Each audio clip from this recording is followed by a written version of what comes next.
نے بڑی اچھی طرح سے شروع کیا کہ اقبال کو انڈرسٹینڈ کرنا بہت ضروری ہے، بیکاز آئی تھنک پاکستان کے اندر ایک بہت بڑا مسئلہ ہے کہ ہم نے کبھی اقبال کو اس کے جو ڈفرینٹ ایسپیکٹس ہیں اس کو سمجھنے کی یا انڈرسٹینڈ کرنے کی کوشش نہیں کی، بیکاز اور اقبال کو ایک بڑا ون ڈائمینشنل فگر پیش کیا گیا ہے کہ جی بس اقبال نے پاکستان کا خواب دیکھا اور ہمیشہ ان کو دکھاتے بھی ایسے ہاتھ کر کے ہیں کہ جی وہ ہمیشہ خواب ہی دیکھ رہے ہیں. مطلب یہ زیادتی ہے اقبال جیسے انسان کے ساتھ بھی، اور زیادتی ہے جو باتیں انہوں نے کی اور سوچی. تو یہاں میں تین چیزوں کا ذرا مطلب موٹا موٹا ڈفرینشیٹ کرنا چاہوں گا کہ first Iqbal as a lawyer and as a barrister. تو ایک تو ان کا یہ تھا کہ where he was legal practitioner and he was practising in Punjab British India میں، وہ کوالیفائی لندن سے کیے. تو ایز اے لائر اقبال کے جو کام ہے، اقبال نے کس طرح کے کیسز پکڑے، کس طرح کے کیسز کو کی جرا کی. تو یہ ایک انٹرسٹنگ ایسپیکٹ ہے جو اقبال ایز اے لائر ہم تو بالکل ہی یہاں پاکستان میں بھول گئے ہیں. سیکنڈ جو ایسپیکٹ ہے جو بڑا امپورٹنٹ ہے وہ یہ ہے کہ اقبال ایز اے پوئٹ، ہم نے کنفیوز کر دیا اقبال کا پوئٹ اور فلاسفر ہونا بھی. یہ بھی ایک ڈسٹنکشن ہے. اقبال پرائمری طور پہ ایک پوئٹ تھے. اچھا، پوئٹری کے اندر میں اگین صرف براڈ اسٹروکس کے اندر ہی ڈسکس کر رہا ہوں، کیونکہ بعد میں ہم نے ڈیٹیل میں جانا ہے کہ لوگ بھول جاتے ہیں کہ اقبال کی جو زیادہ امپورٹنٹ پوئٹری ہے وہ فارسی میں ہے. تو ہم اردو کی 3-4 چیزیں پڑھ لیتے ہیں، ان کی تو صرف 3 کتابیں اردو میں ہیں، پوئٹری کی زیادہ تو فارسی میں ہے. تو ہم سمپلسٹک ویو میں بس اردو کی تھوڑا سا چونکہ سمجھ بوجھ ہے وہ پڑھ لیتے ہیں اور ان کی پوئٹری بھی فلی انڈرسٹینڈ نہیں کر سکتے. The third bit of course، بلکہ 4 بٹس ہیں. The third bit جو ہے وہ ہے اقبال ایز اے فلاسفر، جہاں انہوں نے وہ میجر کتاب لکھی The Reconstruction of Islamic Thought، اور اس کا افیکٹ ان کی پوئٹری پہ بھی ہوا. تو as a philosophical thinker about the Islamic world کہ کس طرح سے اسلامک سوچ ڈیولپ ہونی چاہیے ان دا ماڈرن ورلڈ، اس کے اندر اقبال کا بہت عمل دخل ہے. اور اشتیاق صاحب آئی ہوپ کہ اس کے اوپر زیادہ بیان کریں گے، بیکاز ان کا تو پی ایچ ڈی کا کام ہی اسلامک اسٹیٹ کے اوپر تھا. اور جو چوتھی چیز ہے جس کو اگین ہم بڑے ایک لینئر طریقے سے اعظم نے سر سکندر حیات کے ساتھ پیکٹ کیا ہے 1937 میں، تو اقبال کو اس پہ اعتراض تھا کہ یہ جو یونینسٹ پارٹی کے ساتھ آپ پیکٹ کر رہے ہیں اس میں تو سارے لینڈ لارڈز ہیں، ہم چاہتے ہیں کہ مسلم انٹیلیجنشیا کو آپ لے کے آئیں. تو اگر ان کی سیاست کو بھی دیکھا جائے تو اس کے کئی پہلو ہیں. ظاہر ہے پاکستان نے ان کی وہی چیزوں کو لیا ہے جو ان کی آج کی سیاست اور اسٹیٹ بننے کے بعد جو ضروریات تھیں ان کے مطابق اقبال کو انٹرپریٹ کیا گیا ہے. وہ کیسے لائر تھے یہ تو یعقوب بھی بتا سکیں گے. I have not studied that aspect of his life. Thinker وہ یہ تھے کہ شروع میں تو وہ انڈین نیشنلسٹ تھے، اور ان کی وہ نظم جو ہے آج تک انڈیا کے اسکولوں میں پڑھی جاتی ہے کہ سارے جہاں سے اچھا ہندوستان ہمارا. لیکن کچھ ہوا ایسے کہ جب وہ یورپ گئے اور واپس آئے تو وہ یورپ سے ایک طرح کے ڈس اپوائنٹ ہو کے آئے تھے for reasons we don't know, اور یہاں آ کے انہوں نے پھر اسلامی ریوائولزم کی بھی باتیں کی. ہاں، اقبال ایک بہت بڑے پوئٹ ہیں، اور ایک میں انہیں ایک کنسسٹنٹ تھنکر نہیں کہتا، بلکہ میں سمجھتا ہوں کہ انہوں نے موقع کے مطابق جو انہیں سمجھ آئی اس میں انہوں نے اپلائی کی اپنی سوچ. اور ریکنسٹرکشن آف اسلامک تھاٹ جو ہے وہ اپنی جگہ پہ ایک بڑی اسکالرلی کام ہے، جس میں مین البتہ ایک پرابلم جو ہے جو پاکستان کی اسٹیٹ کے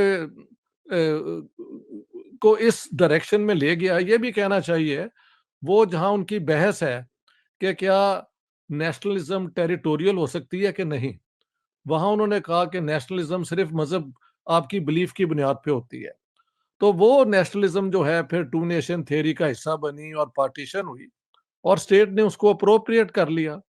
البتہ اقبال کی پرشین پوئٹری جو پرشین پڑھے ہوئے ہیں وہ بتاتے ہیں کہ اس میں انہوں نے بہت، یا کیا کہتے ہیں، فری تھاٹ اس میں بہت زیادہ ہے. جو اقبال ہیں وہ تقلید کے خلاف تھے، یہ بالکل آپ نے درست فرمایا ہے. ان کا یقین تھا کہ اسلام ایک ریشنل مذہب ہے، اور اس کے اصولوں کو اگر آپ وقت کے ساتھ اپلائی کریں تو آپ ایسے قانون لا سکتے ہیں جن سے کہ ترقی کی طرف بھی اپنا ایک راہ نکلے، اور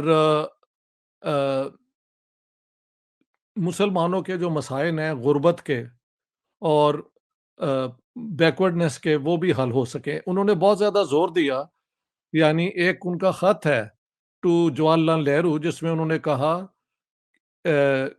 کہ اسلام یا ایک خط ہے پروبیبلی ٹو قائد اعظم محمد علی جناح, جہاں پہ انہوں نے کہا ہے کہ جواہر لال نہرو کی جو سوشلزم ہے وہ مسلمانوں کو سمجھ نہیں آئے گی, نہ انہیں قبول ہوگی, لیکن اسلام کے اندر ہی انصاف کا جو ہے نا پہلو اس پہ بہت زیادہ ایمفسس ہے. تو ہم اس شریعہ کو ایک ترقی پسند طریقے سے اگر انٹرپریٹ کریں تو ہم ایک انصاف پہ مبنی معاشرہ قائم کر سکتے ہیں. تو لیکن اجتہاد میں جو پرابلم اقبال کے لیے تھا وہ ہر مسلم تھنکر کے لیے ہے کہ اجتہاد ڈز ناٹ مین کہ جو بیسک قرآن اور حدیث کے جو اصول ہیں جس سے یہ قانون بنتے ہیں, شریعہ جسے ہم کہتے ہیں یا فقہ کے, یو کی ناٹ سیٹ دیم اسائڈ. اور ایسا اجتہاد نہیں ہے کہ اٹس اے فری, وہ یہ ہے کہ اجتہاد آپ کریں لیکن وہ انہی اسلامی اصولوں کے مطابق ہو. اس میں اقبال نے سوشل ایکوالٹی پہ اور اکنامک ایکوالٹی پہ بہت زور دیا ہے, اور ان کی شاعری بھی ہے کہ اگر ایک وہ کیا کہتے ہیں آپ کی پروڈکشن سے ایک کسان کو نہیں مل رہا اس کا ہاں تو اس کو جلا دیا جائے, تو وہاں پہ اقبال ایک ہیومنسٹ اپروچ ایک وہ اس قسم کا انہوں نے اجتہاد ضرور. جس کھیت سے میسر جی نہیں دہقاں کو روزی, اس کھیت جی کا ہر خوشہ گندم جلا دو. جی بہت انقلابی بات ہے. اور میرے خیال میں اقبال کو ہمیں دیکھنا ہی جو مین جو کنسسٹنسی والا جو بٹ ہے وہ اقبال کو میرے خیال میں وہ اشتاق صاحب نے بڑی اچھی بات کی کہ اقبال, اینڈ آئی تھنک وہ اس لیے میں کہا تھا کہ one needs to understand Iqbal also as a poet, as a thinker, because وہ یہ ہے کہ تھنکر زیادہ کبھی کبھی کنسسٹنٹ ہوتا ہے مگر poet doesn't have to be consistent, you know. اور یہ جو انکنسسٹنسی تھوڑی سی اقبال کی ہے وہ ان دو کے بیچ کے اندر کافی اچھی طریقے سے میرے خیال میں تھوڑی سی ایکسپلین کی جا سکتی ہے. مگر جہاں وہ لارجلی کنسسٹنٹ تھے وہ یہ تھے اسلامک ماڈرنزم میں. اور یہ ایک بڑا آج کل لوگوں سے میں اپنے اسٹوڈنٹ سے اس کی بات کرتا ہوں تو وہ بڑے حیران ہوتے ہیں کہ جی یہ اسلامک ماڈرنزم کیا ہے, یہ تو بڑی عجیب سی کوئی لبرل آپ باتیں کر رہے ہیں. مگر 19th سینچری میں that was the way that Muslims were going. آج ہم سید احمد خان کی بات کرتے ہیں تو یہ اسلامک ماڈرنزم کے بانی ہیں, اس کے بعد انہی کے بیٹے, ان کے پوتے, بعد میں سید امیر علی, بعد میں یہ سر شاہ سلیمان وغیرہ, یہ جو ایک لیگل تھنکنگ کی بعد میں ڈیولپمنٹ آئی, یہ ساری اسلامک ماڈرنزم کی تھنکنگ آئی. اور ایک بہت اہم تھنکنگ تھی بیکاز یہ کہتی تھی کہ again like Iqbal also said کہ, اور سید سے یہ کہانی شروع ہوئی کہ اسلام ایک ماڈرن اور ایک ریشنل ریلیجن ہے. یہ کوئی 7th سینچری میں پھنسا نہیں ہوا جو کہ تب بہت لوگ اس کو کہہ رہے تھے اور بہت لوگ کوشش کر رہے تھے کہ وہ 7th سینچری میں پہنچ جائے. اور وہ یہ بھی کہہ رہے تھے کہ اسلام کو اگر تب 20ویں صدی یا 21ویں صدی اب میں آنا ہے تو اس کا یہ مطلب نہیں ہے کہ اسلام کو آپ ویکن کریں. وہ یہ کہہ رہے تھے کہ اسلام کے اندر ہی اتنی اویلیبلٹی ہے, اتنی ماڈرنزم ان بلٹ ہے کہ اسلام اصل میں ایک ماڈرن فورس کے تحت اوپر سامنے آ سکتا ہے اور اپنی ویلیوز کو ڈائلیوٹ کیے بغیر. تو یہ ایک بہت ایک important way of thinking is that is being Muslim and yet having a very modern outlook. اور اقبال اسی سلسلے کے اندر تھے. ہم بھول جاتے ہیں کہ 1960 تک پاکستان بہت ماڈرن تھا. جو پاکستان کا جو ماڈرنسٹ کنسیپشن تھا اسلام کا وہ تھے اسلامی, مگر یہ ہے کہ وہ ایک بڑے ماڈرنسٹ پرسپیکٹو سے لے کے آئے تھے. اور آج جو ہم بڑا اس کے اوپر مطلب کافی لوگوں کو فخر بھی ہے کہ جو اسلامک فیملی لاز ہیں وہ پورے اسلامک ورلڈ کے اندر جب 61 میں آئے سب سے ماڈرن اسلامک لا تھی. اور وہ